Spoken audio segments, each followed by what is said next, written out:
Hello. In this video, I am sharing a Realme GT5 240W review. I am reviewing the detailed Realme GT5 240W, and I provide a conclusion, pros and cons for your best decision at the end of the video. Please kindly enjoy watching the video as following. Realme's 2023 flagship, the Realme GT5, is once again a China-only smartphone following the footsteps of its predecessor, the GT3. It's rather disappointing to see Realme taking a step back from the premium and upper mid-range segment in Western markets. Its GT series is definitely competitive enough on European and Indian soil. Design and ergonomics. The Realme GT5 looks and feels the same as last year's GT3, for the most part. The new GT5 is also made of glass and aluminum, and the camera bulge is quite similar. However, it's as if Realme took some cues off the Pixel lineup and made the whole camera module span across the device's width. The glass piece doesn't have sharp edges, though, and everything about it feels smooth and well made. While we are on the camera island, it has the three cameras on the left, sitting inside metal camera rings and an RGB LED indicator surrounding the area where the chipset is supposed to be. There's a subtle Qualcomm logo on it too. The Realme GT5 comes in just two colors, flowing silver and starry oasis. We have the former with us.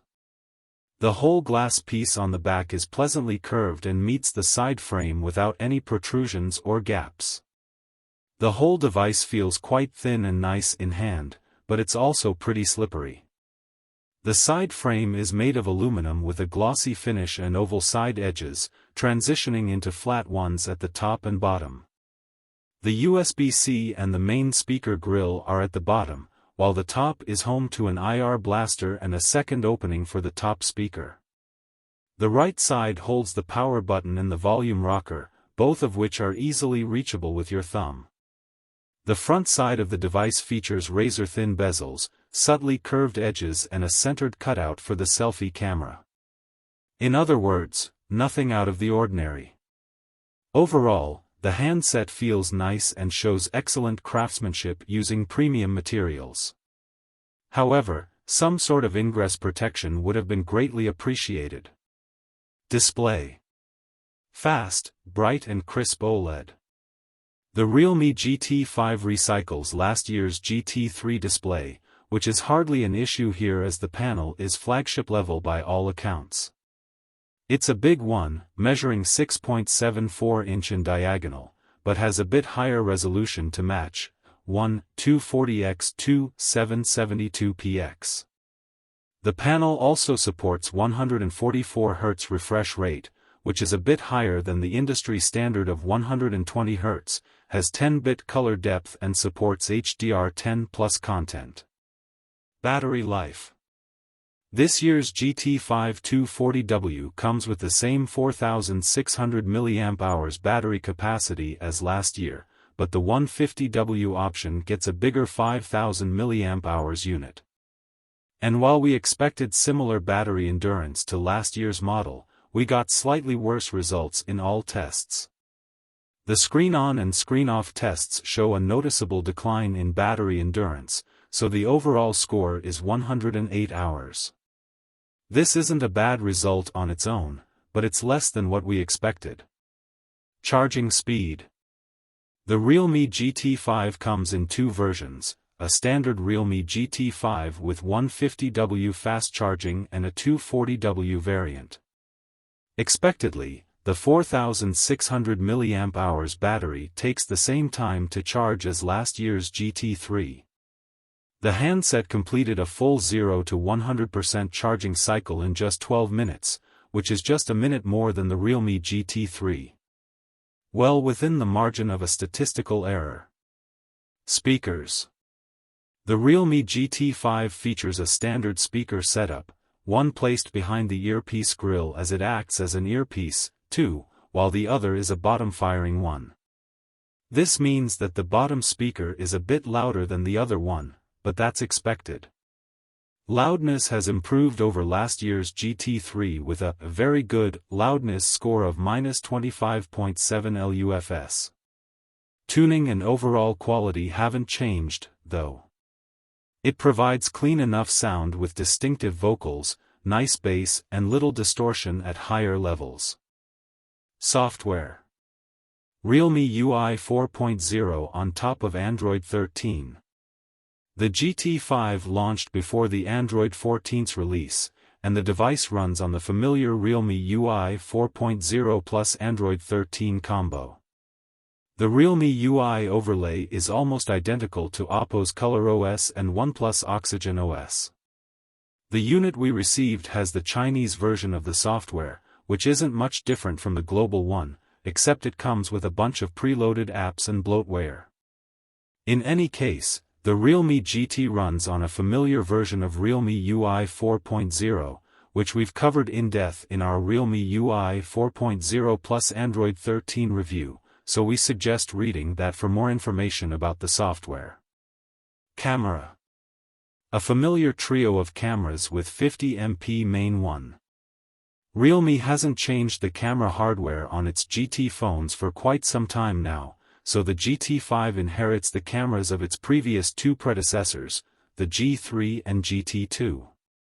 The primary shooter uses Sony's IMX766 IMX890 50MP, January 1, 56" in size with 1.0 m pixels. There is OIS and supports multidirectional PDAF, and the lens provides a fairly wide f/1.9 aperture.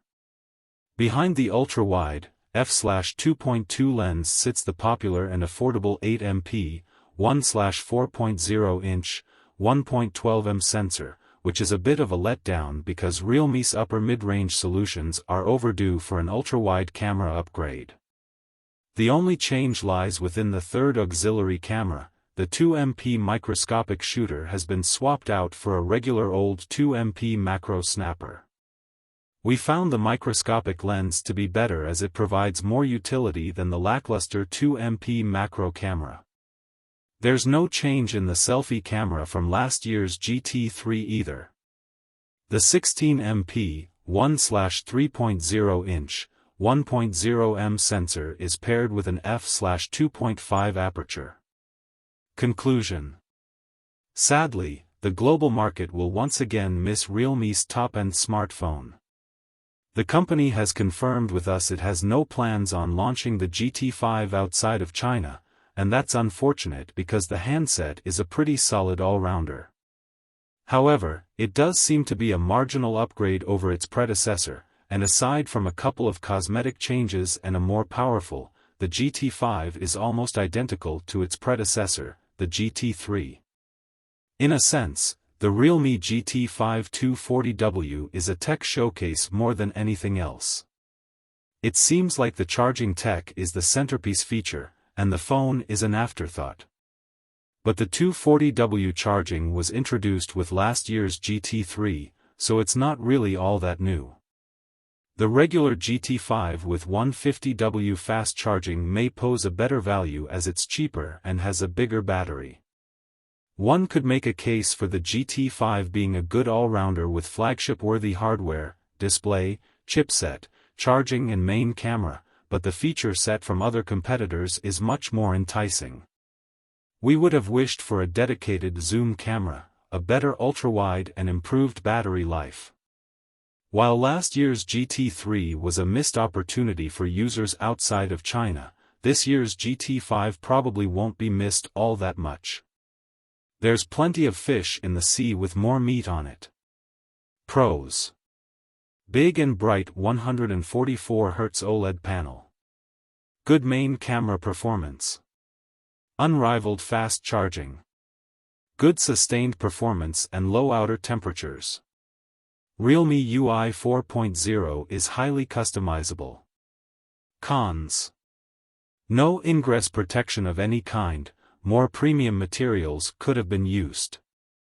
No telephoto cam, lackluster ultra-wide and selfie performance. The 240W version is expensive at launch. Battery life is lower than before. Thank you for watching. See you next videos.